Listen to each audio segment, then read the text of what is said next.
Hello, everyone, and welcome to the CPO series, where our world-class chief product officers come to share their firsthand experiences in building products, building companies, and perfecting their craft. So I'm Christina here from the Dragonboat team today as your host, and I am joined with Ryan Polk, our special CPO series guest speaker. So, to kick us off, if you're here now, we'd love to hear from you. Say hello, introduce yourself. You can use the Zoom chat and let us know where you're joining from. And as we're kind of meeting and greeting, I'm going to go over just a quick few housekeeping notes. So, the first is that this is about a half-hour session. It will be recorded and available on demand later with our other CPO series webinars. And then if you have questions for Ryan during the presentation, you can submit those. We'll either take them live or we will have a dedicated Q&A at the end. So let us know all your burning questions. And now to kind of officially start, the reason you're here is because of the CPO series, which is hosted by Dragonboat. And in case you didn't know, just a quick word, Dragonboat enables product leaders to accelerate outcomes with a suite of products for road mapping, portfolio management, and strategic planning. So check out dragonboat.io/CPO to learn more. And my friend Anna will be helping us drop some links to the resources I'm mentioning today. So be on the lookout for that in chat. And now, without further ado, I am delighted to officially introduce our speaker, Ryan. It's really great to have Ryan back on our CPO series. When we first started this series in 2022, Ryan was one of our OG guest speakers. So super awesome to have him back and to hear what he has to share today on choosing the right road mapping tool. So a little bit of context before we dive into the talk on, kind of why Ryan is speaking to this today. So Ryan is the new CPO of Stack Overflow, and one of the key focus areas for Ryan as he started this role is to help build an effective outcome-driven product organization to really help accelerate the business. So in order to do this, he needed to up-level his tooling, spreadsheets, decks in Jira, just really were not cutting it. So he went on a tooling search that really would enable him as a product leader, enable his team, and enable his company to be effective in leading product and driving the business forward. So as part of that process, he shared his tooling requirements that really needed to address the needs of the modern day product organization. So he actually had his product ops to kind of lead this charge to do a fair assessment of all the options in the market. And after a pretty rigorous process, they ended up choosing Dragonboat as their road mapping tool. So a few weeks in, Ryan can already kind of see this and achieve unparalleled visibility and strategic alignment across the portfolio. So really today, as part of that, Ryan is going to be sharing what he looks for and the needs in a roadmap tool based on his decades of experience as a CPO. He's hired and coached CPOs as well, and he's also helped build previous toolings for R&D teams. So you are all in very great hands to hear from an expert. So Ryan, let me go ahead and just pass the mic to you. Oh, thank you. Thank you. And I'll walk through just a little bit of my history as well, just to give a little bit more relevance to this conversation. It's great to see everybody on here. We've got folks from all over the place. Lots of folks from Boston.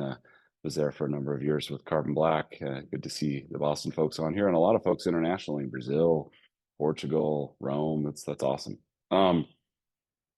My history, I started off in engineering 30 years ago almost. Worked my way through the ranks as an engineer and eventually shifted gears to run product management with Rally Software. And Rally in the day was the agile company, and we were working on moving up market to help people build more of a portfolio style capability into their agile teams and how they were working. And this was 15 or so years ago. Shifted as the leader of a whole portfolio at CA when they bought Rally, and we had the whole portfolio. So we had the Rally product, we had the Clarity product, and we were their Agile Technologies business unit, along with some service management products as well. Was the CPTO at Carbon Black, running both product and engineering. And we scaled that business from just over 100 million to almost 400 million in revenue over 3 years, and sold to VMware in 2019. Portion of my role over the last 3 years, I joined Insight Partners and helped them build their practice around product and technology. What's interesting here is I hired probably several hundred CPOs into their roles as part of that role, advising companies on the hiring here. And so I can walk through kind of the dynamics. And what's interesting here is now I've jumped back into the real world with Stack Overflow, and I wanted to kind of walk through the challenges that we're seeing and the challenges that Dragonboat is helping us solve. And this is kind of a primer for anyone who is a CPO, is a new CPO, or is jumping into this role. Like, how do you quickly solve the problems that you're seeing without struggling with them for too long in your new role? And lots of people go into that learning mode when they join a company. But I do want to encourage people to, in some ways, think about Dragonboat as a way to accelerate learning mode when you take on a new CPO role as you're kind of walking through it. And I'll kind of talk you through that as we talk about Carbon Black. You can go ahead to the next slide. Actually, the next one as well. As we're thinking about those pain points, well, I stepped in the door to Stack Overflow about 5 months ago.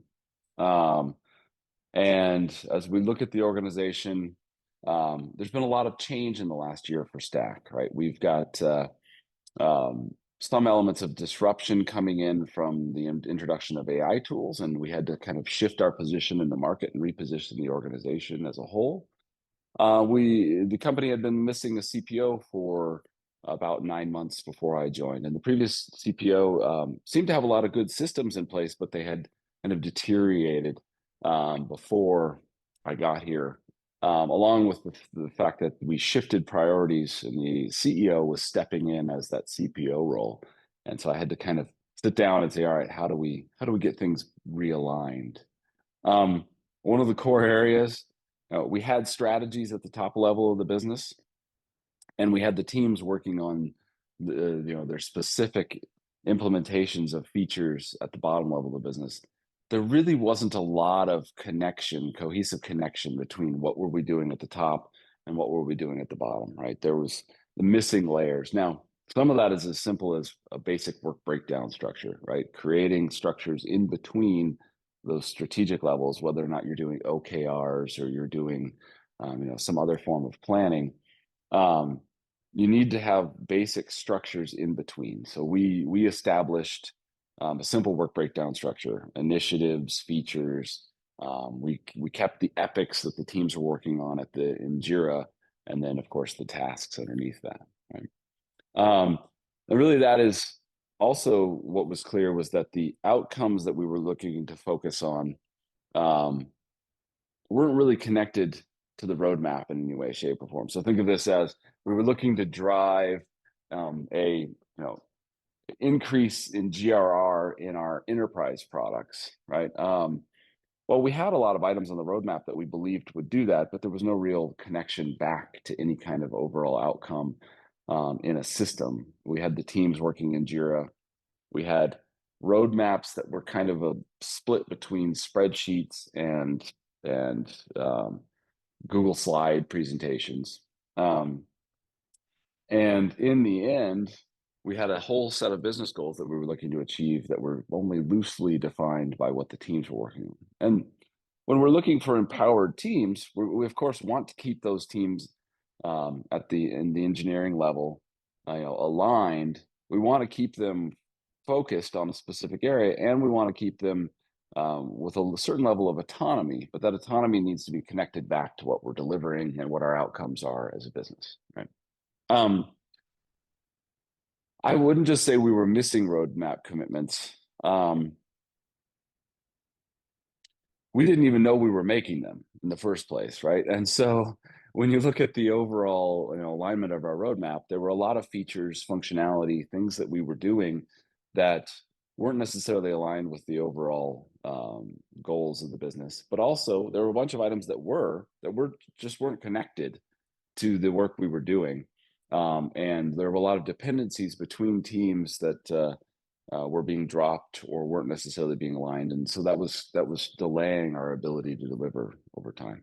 And those limited commitments, well, when I think about limited commitments, I think about it as um, we have not enough information to make good commitments on a quarterly basis, and that's one of the areas that I focus on when taking on a new team, is creating a couple of simple structures: a basic work breakdown structure, and then also creating some form of quarterly cadence across the business so that we can start to figure out what are we committing to inside of a small but large enough window, like a quarter, to start to align the business around making commitments. Um, we also had kind of a focus on shifting people around to the work. And so it was very difficult to allocate trade-offs across different areas of the business, because we had so many people shifting between teams. And so not only were we not able to look at the actual work itself, we also weren't able to see the capacity of the organization in an effective way. And so we had to focus in on creating consistent and persistent teams, and then use the systems that we implemented to help us allocate work to those persistent teams. That is one of the core elements. We'll talk about it here in a minute. And then overall, it was really hard, and it is still hard, but we are working through this, as we've implemented Dragonboat, um, to measure the impact of changes um, on our product, and how our product is performing both in the market and how our organization is performing on building our product, right? It's still very hard to measure those things, but that's actually something that has become far easier with Dragonboat put into place. We've got a long road to go from changing our practices, getting more consistent in our delivery, a lot of the things that we have to focus on around building an organization.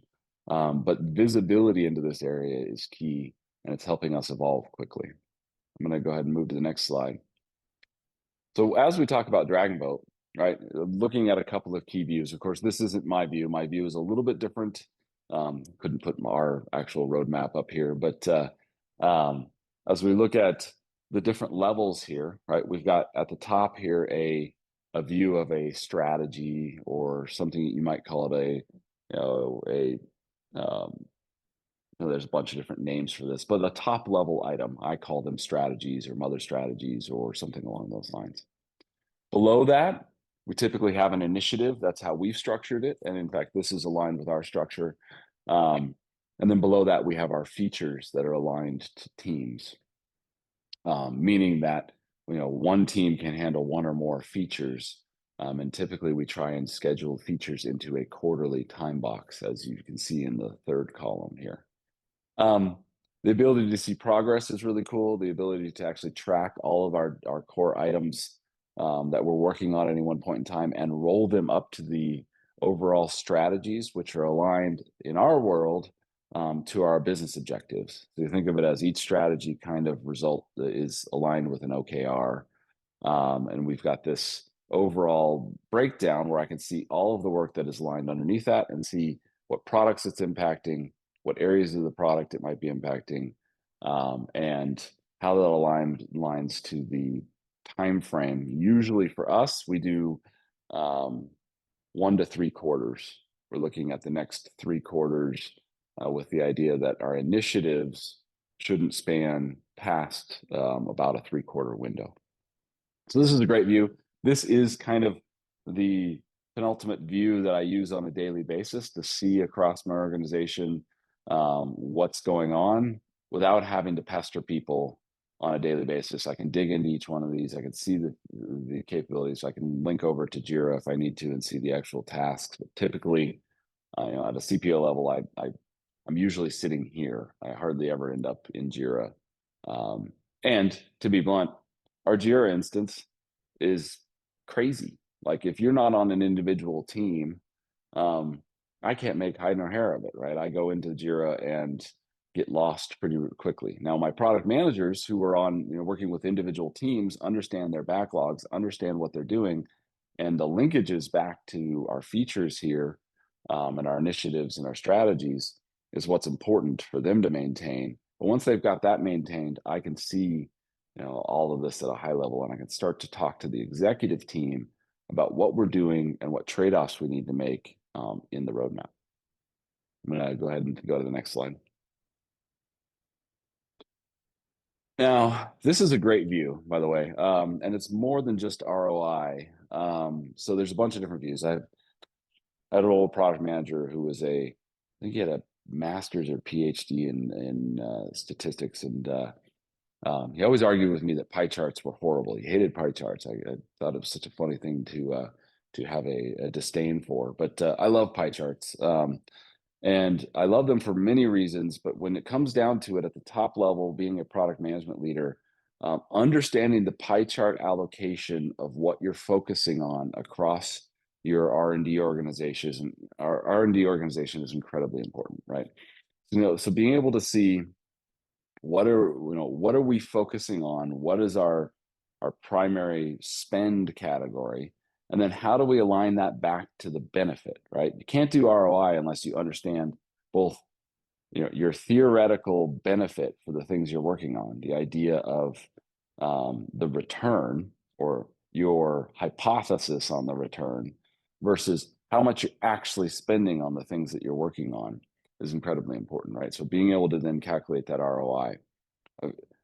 One of the things that I encourage new CPOs to do is immediately create this view just based off of default categories, whatever you might have for a basic category for work in Jira. It might just be a tag for maintenance work versus new product development versus architecture work or something along those lines. But create a pie chart view so you can see how much you're spending across the board. Because when you tell your CEO that 70% of your roadmap is dedicated to some big initiative that you've got to get over the line. But then when you actually run this analysis and realize that 50% of your roadmap's actually dedicated to defects, another 20% of your roadmap's dedicated to maintenance and tech debt, and really you've only got 30% of the roadmap for new product development. And oh, by the way, you're only getting 70% of that.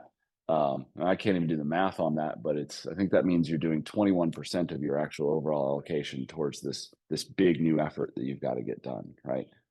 So understanding how this lays out and having a good perspective on the benefit, the hypothetical benefit of the features that you're delivering versus the capacity of the organization and how much you're spending in each category is absolutely key to changing the perspective of how product is done at a portfolio level inside of your organization. It's something that you as a new CPO have to have a strong grasp of, because as you're making commitments at the top level to the executive team, you need to make it very, very clear that there are other costs of doing business, especially in SaaS products, other than just the new product development that everybody's super excited about. So this is a great view, a great way of managing that. Go ahead into the next one. In the end, as the CPO, you typically end up being kind of like the executive team cat herder, right? Your job is to keep everybody aligned around what are the priorities, what are your strategic priorities as a business, and how are you making progress against those strategic priorities as a business. And this lines up with, of course, the key capabilities of Dragonboat. But when you think about what you're doing on a weekly basis inside of the, whatever you call them, the ELT or SLT or executive team meetings, right?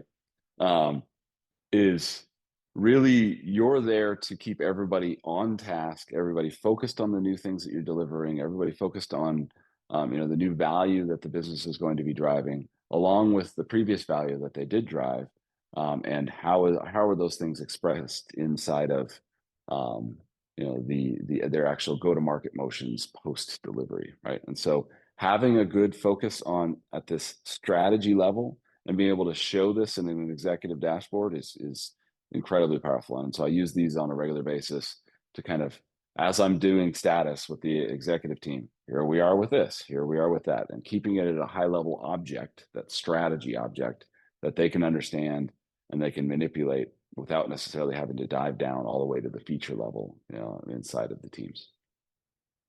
let's keep going here. Want to leave enough time for questions and so forth. Um, when we think about aligning with your actual delivery, um, you need to be able to roll up your commitments, and I do commitments on a quarterly basis, right? So I say inside of the quarter, we have this number of teams, and this number of teams committed to this number of features overall, right? I'm looking to then be able to see what features are on track, what features are at risk, which features are off track, and at the end of the quarter, I need to be able to say essentially this is our say-do ratio. This is how many features we said we were going to do. This is how many features we actually completed. And then there's some, of course, trade-off back and forth as to new work coming in and old work being deprioritized inside of the quarter as well. This is a great view for us to be able to see, what is currently planned, what is the status of those items, and really give me a preview of whether or not we're actually going to hit all the items we committed to inside of the quarter. And it also allows me to jump in and say, what items do I need to focus on, either clearing impediments or helping the teams do something, or deprioritizing because the work blew up on us and it was way more work than we thought. Like, what are the off track items, and how do I focus in on helping people make sure that those are good. In fact, I see a win every time I can take one of those off track items and pause it or close it as we're not going to do it. Because at the very least, I now know that, an item that we thought was going to be valuable became well more difficult than we thought it was going to be.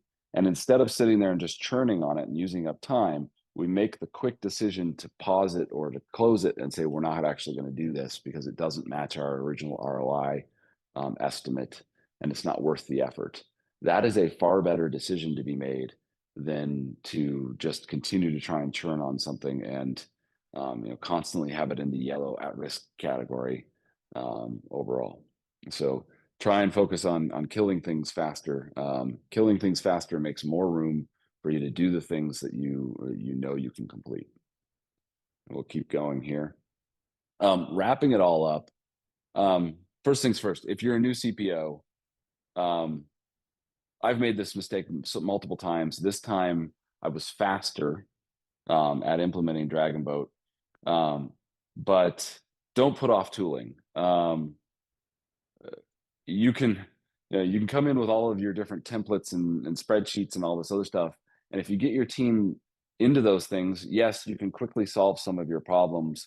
But the problem being, then you have a whole team dependent on these spreadsheets and Google Slides and all this other stuff that then ends up being kind of a crutch that makes it harder to move tools. One of the first things I would do as a new CPO at this point, and I did do as part of Stack, is bring folks in quickly. The Dragonboat team can come in, they can help you understand your environment, they can help you get set up and start to get views into what is currently going on, right? What the mess inside of Jira is what I would call it. And so getting the right tool in place quickly as you come in the door shortens your learning cycle and allows you to become that leader quickly inside of the organization and start to become that cat herder. Drive the executive team to make the right decisions, and the tooling is incredibly important for that.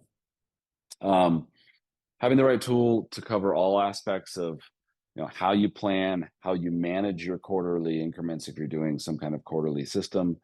How do you basically create that integrated view of what you're working on across the organization, and how do you communicate that to the executive team, right? You should be able to use the same product, the same capabilities, Dragonboat supports this, to communicate to your executive team around what you're working on. You should have those views to be able to manage that team effectively through views through the product, and be able to communicate with your product teams and your revenue teams around what are you working on, what are you taking to market, and when, and what is the success or failure of those efforts. And having the right tool is incredibly important for that. Think about this as like one of the first steps you'll do as your discovery process as a new CPO, and then grow from there instead of letting the old systems and the old capabilities sit in place for too long, and your team gets used to them. So with that, I'm going to stop talking because I've been talking for a little while.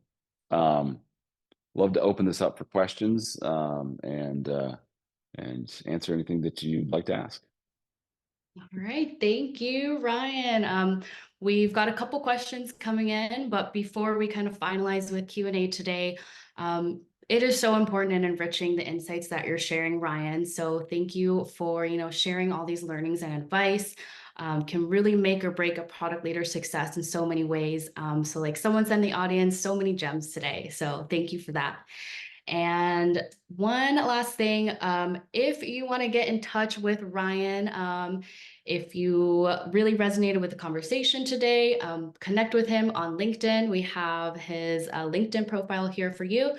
And Anna's also going to be dropping these in the chat. And then if you're interested in learning more about Dragonboat, how it centralizes your data, so every team can rally and make these strategic decisions with one source of truth. I'd really encourage you to join in on our upcoming group demo session on February 29th. So you can scan a QR code to sign up or follow the link in the chat. And now let me pop into some of these questions. All right, Ryan, I'm going to start throwing some of these your way. Sure. So first question, let's see. What tips and tricks can you share for ensuring a smooth learning curve and high adoption rate when you introduce a new road mapping tool to a product team? Yeah.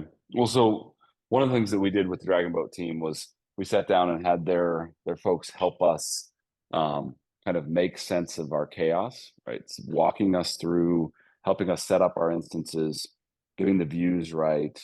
They sat down and worked with our team to train us on those views across the leadership team, myself included. So don't underestimate the power of your provider to help you kind of get going as an accelerator, especially when you're putting in a new tool or you're a new CPO. Have them kind of walk you through what are the best views. They have a bunch of these different things, and if I'm hoping that you start off with a strong perspective on what your process is, but to a large degree, if you don't have a strong perspective on the process because the teams are relatively new or the teams have varying processes across the organization, let the team, the Dragonboat team, help you kind of lay out what a simple, easy framework would be as part of the implementation of the tool, and then standardize a little bit on process and a little bit on the tooling at the same time. So definitely focus on making sure that you work with the team, make sure you do the training, of course, but also focus on as little process as possible and let the tool kind of guide how you're going to be working as a team to manage your overall portfolio management process, right? There's a ton of training you can get in this area. And in fact, I actually think you can overtrain in this area. And so when you're looking at, from what I mean by this area, you can overtrain in portfolio management. You can get too precise in how you try and manage a software portfolio. What you need are the high level tools to make trade-offs, the ability to look at and deep dive into what you're working on a daily basis and manage that. And so the Dragonboat tool gives you most of that. You just need to align a little bit of your internal process around how that works and make sure you get buy-in across the organization as well. Yeah, thanks, Ryan. And as part, very related to the conversation, as part of the evaluation process, can you share a little bit about how you evaluated other tools and what did ultimately make you land on Dragonboat? Yeah. So I've had a long-standing relationship with Dragonboat. And so one of the first things I did when I came in the door was tell my team that I was not going to be involved in the actual assessment of the tool. Right? I said we absolutely need something to be able to allow us to manage our portfolio across our products and all of our different investments. And we needed something to visualize this. We needed to be able to, I set out my requirements of things that I needed across the board. My product strategy leader, because we're a small team, I actually don't have a separate product operations leader, took this on and she drove the evaluation. I think we evaluated 7 different products as part of this. And what kind of drove, well, we ended up with 2 or 3 different finalists. And once again, I was a step or so removed from this process because I didn't want to bias it. I wanted to make sure that the team chose the tool that was right for us and right for the organization. We settled on 2 or 3 different candidates, and in the end, the specific views and capabilities, along with the flexibility and the collaboration with the Dragonboat team, was really what won over the team as a whole. Right? They felt like they had a lot of flexibility to build what they needed, our specific process that we were working on as a leadership team, into the product. But not only that, the support from the Dragonboat team was top notch and gave them the ability to feel comfortable being able to kind of evolve our processes to align with a lot of the capabilities that we had in Dragonboat. So I was excited to see that they made the choice, and excited to start and get going with Dragonboat. I think this was 4 or 5 months ago. So Yeah, super awesome to hear. So we are coming up on time, but I do want to wrap up with one final question today. So in summary of the talk and, based on your experience and observations, what future trends and road mapping tools should CPOs really be aware of? yeah, well, that's a good one. I think that the overall what we're going to be focused on heavily, and you hear this all the time right now, is ROI, ROI, ROI. I think that the connection back to real ROI and the ability to show our thesis on what we believed we were going to be attaining by delivering certain features versus the actual execution of those features and feedback from our live systems that are measuring how people are using them is going to be key. Um, I think that also as I talk to CPOs and as I work with CPOs, the ability to take that focus on ROI and shift it up to the next level and talk about the value of the business, the ability to say, we are actually making an impact on the value of the business by investing in these specific areas and truly making this portfolio management a part of product management is key. We used to have the debate between product management and project management. That's pretty much dead. Product management is the thing, right? It includes a lot of project management, but product management is the skill set. But now we really need to bring in more portfolio management. If you want to get to that level of being a CPO, and you want to be able to work across an entire portfolio of products, you really need to have the skills aligned around how we bring in more of that portfolio management skill set into product management and grow from there. And so remember that unless you're working at this level, working across the portfolio, looking at strategies, initiatives, and so forth, you're only doing the product management side, and you want to grow your career to be much more of a balance between portfolio and product management. Awesome, Ryan. Thank you so much for sharing. I know we're a couple minutes over time, but thank you for staying on and answering just a couple more questions. Um, Again, thank you so much all for joining our CPO series today. We're going to go ahead and wrap it up for today. For the questions that we did not get to, we will find a way to follow up with you. But otherwise, thanks again, everyone, for tuning in today, and especially to Ryan for sharing all his amazing wisdom and learnings with us. Thanks, everybody.